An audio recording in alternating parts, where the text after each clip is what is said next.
Hello there.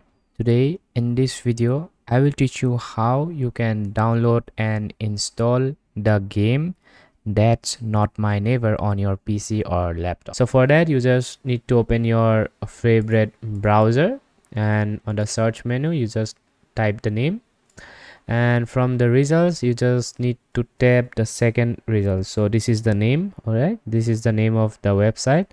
Just go to the second. It might be on the second or it might be on the first depending on your location. So tap here, and this is the website, as you can see. So this is the official website of the game, and from here you can buy the game. And before buying the game you should read it. Okay, so before you buy it you must read it. It's important, trust me, it's important. Just read it.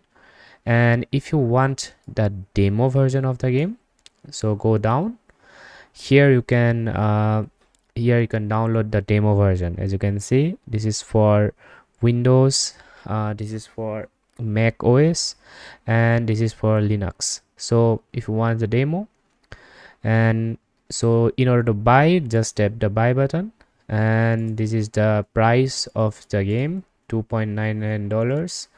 And if you want to support the developer, you can add $5, $10 according to your will, and then you can purchase the game. All right, so that's how you can purchase the game, and then after purchasing you will be able to download the game.